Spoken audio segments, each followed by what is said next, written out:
question, je l'ai surnommée la bataille de l'opinion. Et c'est sûr qu'il va y avoir une bataille de l'opinion.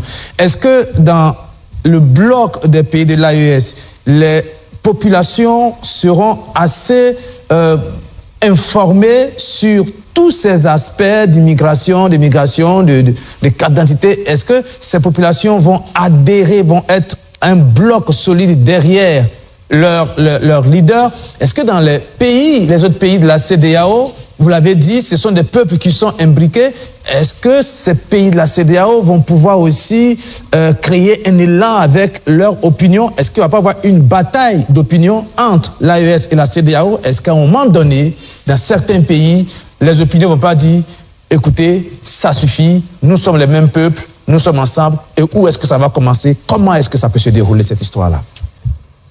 Merci. Avant de répondre à votre question, je voulais relever quelque chose que M. Yamba a dit. Il a parlé de l'Union africaine. Vous voyez, on est en train de faire aujourd'hui comme si la CEDEAO à laquelle nous appartenions, c'est quelque chose d'assez vraiment extraordinaire.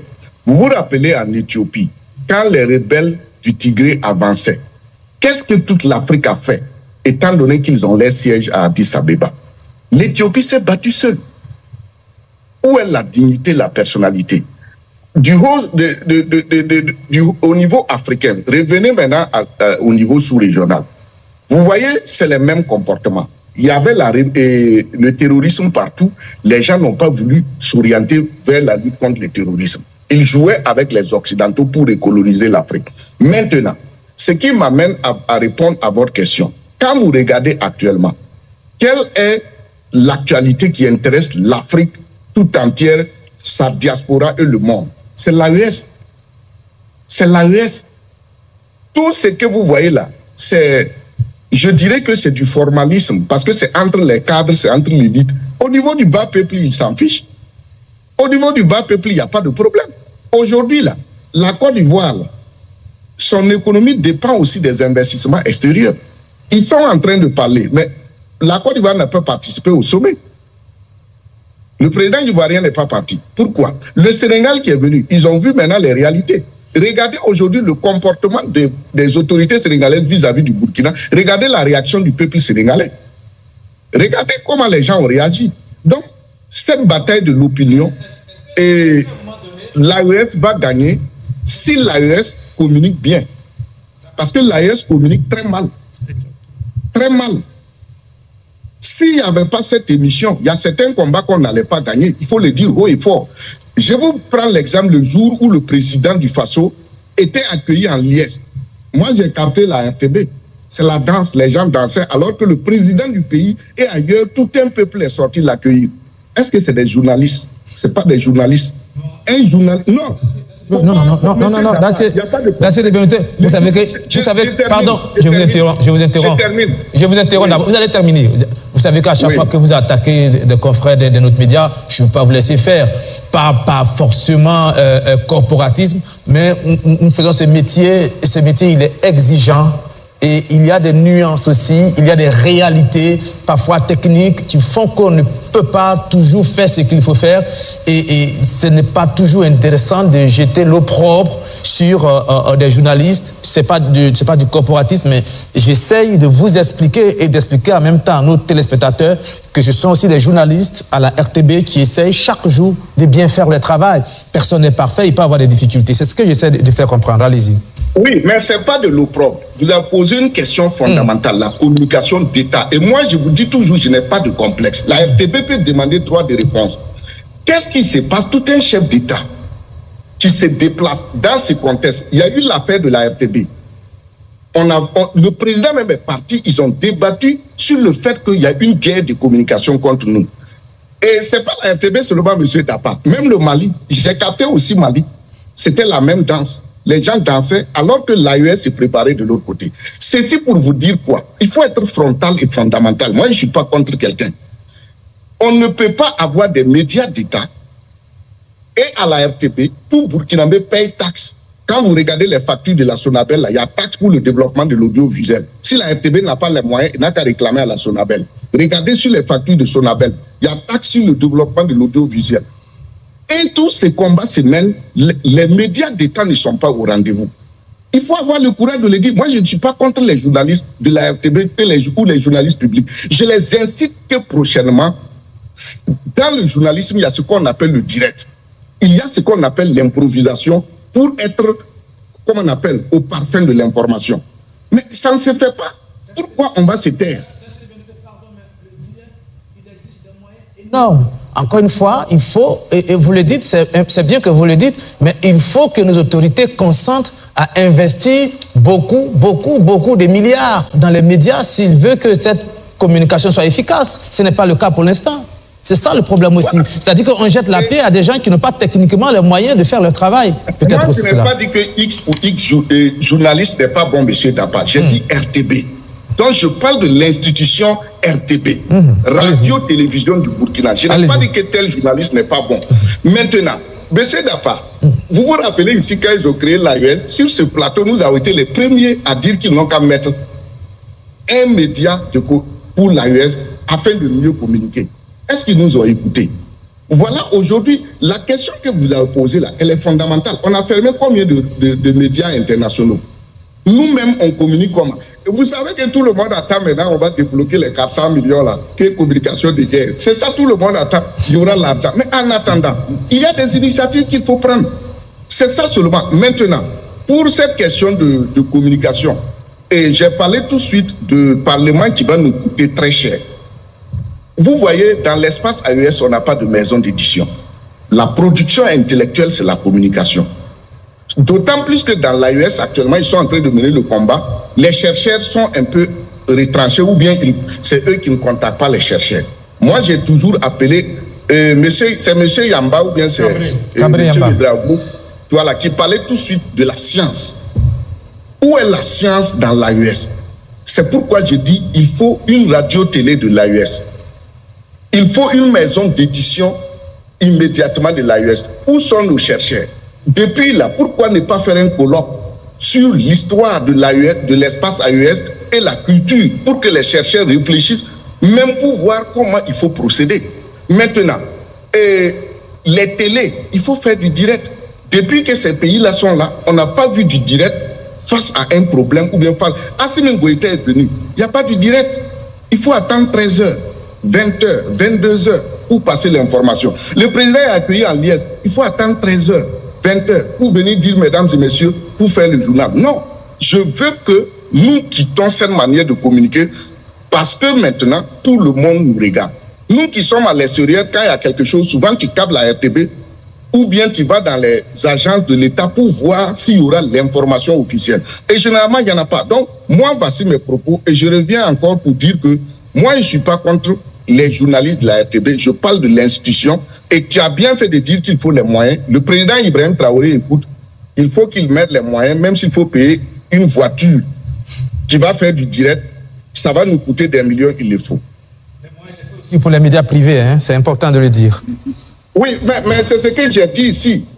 Vous avez contribué à gagner ce combat. BFM a contribué avec tous ses défauts et ses qualités. Mais en attendant, prenons le bon côté de BFM qui a aidé ces États-là à communiquer. Voilà que nous sommes déjà même à une édition spéciale. Ce n'était pas prévu, mais vous avez pris l'initiative. C'est ça qu'on veut.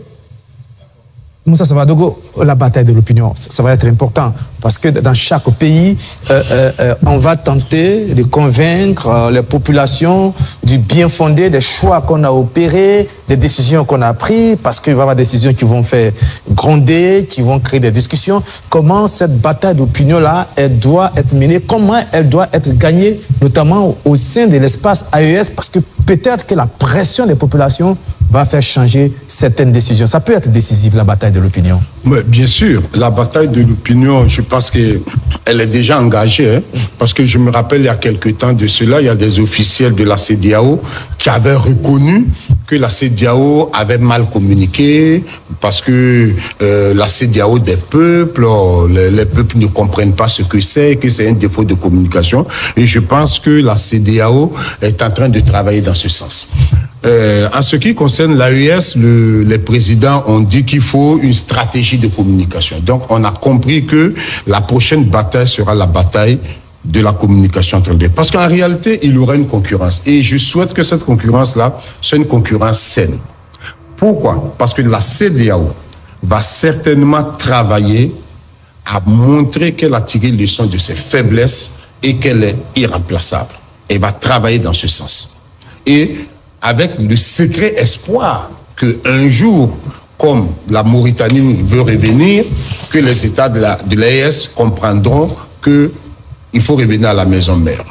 De l'autre côté, l'AES va certainement communiquer pour convaincre l'opinion qu'elle a bien fait de partir. Donc, à un moment donné, on va quitter où le discours ne va plus être ce qui va maintenir les gens, mais ce sont les actes sur le terrain.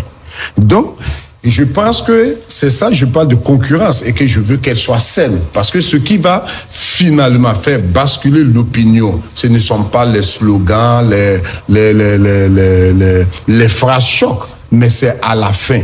Le pauvre paysan burkinabé qui va vendre ses bœufs à l'approche de Tabaski, de Ramadan en Côte d'Ivoire, est-ce qu'il aura des tracasseries? Le commerçant burkinabé qui va à Lomé se ravitailler, au port du Ghana se ravitailler, nos commerçants qui vont au Nigeria pour faire les emplettes, qu'est-ce qui va réellement changer pour eux? Je pense que c'est là, après le discours, il faudrait que les actes viennent renforcer ce que les discours disent. Et je pense que j'écoutais une émission en Côte d'Ivoire hier où certains analystes disaient qu'effectivement, ils attendent que peut-être que dans quelques années, certains membres de la CEDEAO vont dire, bon, écoutez, l'AES, là, finalement, c'est un bon truc, allons-y. Parce qu'ils ont prouvé que, voilà, c'est un bon truc, allons-y. Peut-être aussi que c'est l'inverse qui va se faire. Que les autres comprendront qu'on était mieux à 14 ou à 14 que à 3. Donc, c'est vrai qu'il y a cette guerre d'opinion qui va se faire, mais cette guerre d'opinion-là sera nourrie par les actes. À un moment donné, il faut qu'on laisse tomber les discours pour poser des actes concrets. Et c'est important. Dans ces Bendouté, dans le communiqué du sommet des chefs d'État de l'AES, sur le volet communication, ils ont insisté sur la nécessité d'accroître l'implication des langues nationales dans la communication. Ça va être important à ce niveau-là aussi. Oui, tout à fait, tout à fait. Et tout de suite, je disais, quand Assimi Goïta était venu, imaginez-vous que si les djoulaphones de la RTB avaient fait une interview en djoula avec Assimi Goïta. Vous voyez comment c'est beau. C'est ça on veut, il faut des initiatives. Maintenant, en termes de communication, je suis d'accord. Regardez la France, elle a combien de médias orientés vers l'Afrique? Vous avez TV5, vous avez RFI, vous avez France 24. Il y a tellement de médias, même si ce n'est pas pour l'État français, mais regardez ces médias-là, comment ça sert l'Afrique. Mais qu'est-ce qui se passe chez nous? Il faut d'abord changer le contenu des programmes. Il faut donner les moyens aux journalistes pour qu'ils se spécialisent ou qu'ils se cultivent. Il faut donner les moyens aux journalistes pour qu'ils voyagent. Il faut organiser les archives pour que, par exemple, les gens reviennent. Par exemple, avec l'accueil qui a été réservé au président Traoré, on a vu dans les réseaux sociaux, la RTB a fait sortir comment aussi on avait accueilli Thomas Sankara avec Senou Kounché. Et on a vu ces musiciens qui a composé une chanson vraiment qui, quand on écoute, on croirait que c'est aujourd'hui. C'est ça les médias. Quand il y a des événements, il faut choisir des gens qui vont préparer les archives, revenir avec un plateau. C'est comme ça on va mieux communiquer. Sinon, moi je reviens une fois de plus sur ce que tu viens de dire, pour m'excuser. C'est pas que je suis contre les journalistes ou bien je les insulte. Non, c'est parce que je veux qu'on fasse bien, qu'on fasse vite et qu'on prenne des initiatives qui vont aussi épater le monde. Vous prenez par exemple tous ces combats qu'on mène à l'AES, mais quand vous regardez nos scènes de télé, est-ce qu'il y a des films d'ordre historique? Est-ce qu'il y a des chercheurs qui viennent exposer leurs travaux sur tel ou tel sujet? C'est ça qu'on veut en Afrique. Les médias ne sont pas faits pour la distraction seulement. Il faut aussi forger l'opinion publique, éduquer le peuple à travers des bons programmes. Et c'est à travers ces programmes que maintenant les gens vont comprendre. Je prends ton exemple. Combien de jeunes aujourd'hui s'intéressent à attacher cravate grâce à toi? Je l'ai dit publiquement parce que je reçois des messages. Voilà l'éducation. L'image que toi, Dapa, tu présentes aujourd'hui aux jeunes burkinabés. Mais c'est ça on veut. Dans nos pays, on ne veut pas la bagarre, on ne veut pas des discussions, on ne veut pas des dénigrements. Mais qu'on soit des modèles, qu'on donne des leçons, qu'on donne surtout des idées à nos dirigeants ou à nos autorités. C'est ça, moi, c'est ce que moi je pense. Et ces idées-là, on peut les donner dans des cadres de débat où parfois il peut y avoir un peu de contradiction, mais cela permet de lever le niveau du débat et de faire finalement des propositions pour que des solutions soient trouvées en ce qui concerne certaines situations et dans certaines circonstances. Issa Koné, on ne vous a pas entendu depuis un bon moment. Ça, c'est ma faute. Pardon. Vous avez des problèmes un peu techniques et c'est ce qui fait que je vous oublie un peu. Et sur tout ce que vous avez entendu autour de la communication, qu'est-ce que vous avez comme œil d'observation?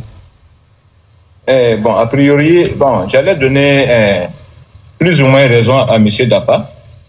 Mais seulement, il va falloir aussi qu'on comprenne que la communication est une chose assez sérieuse. Et c'est pour cela qu'on dit que chaque guerre se gagne à partir de la communication. Mais il va falloir qu'il soit un peu indulgent aussi avec notre AES naissante.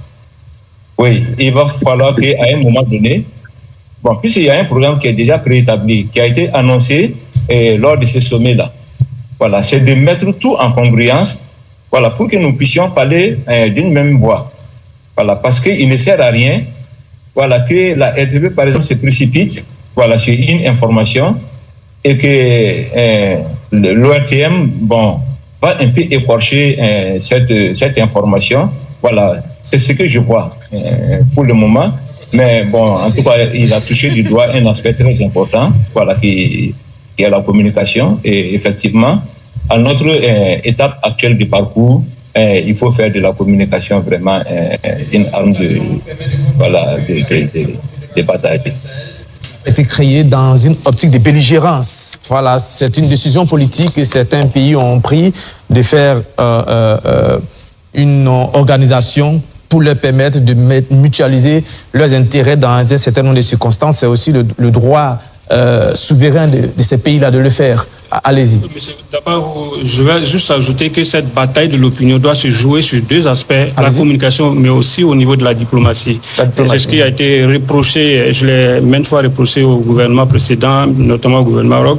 La bataille de la communication et de la diplomatie doit être vraiment bien outillée pour répondre exactement aux attentes de l'AES. Sinon, vous l'avez remarqué, depuis que le président français avait lancé devant les ambassadeurs de la France en Afrique qu'il fallait que les diplomates même s'investissent au niveau du digital pour communiquer, pour contrer l'influence russe en Afrique. Il y a eu des financements qui ont été opérés, il y a eu des tractations.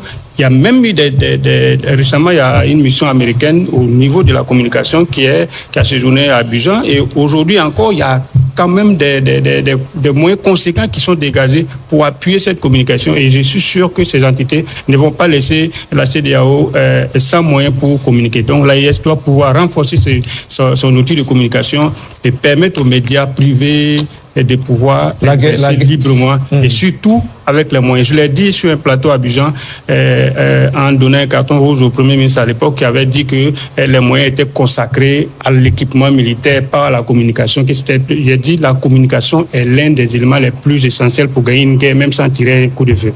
J'ai l'impression que ça, il y a beaucoup de chefs africains qui ne l'ont pas encore compris. La communication, c'est le parent pauvre. Quand on parle de 100 millions, 200, 400 millions, les gens attrapent la tête.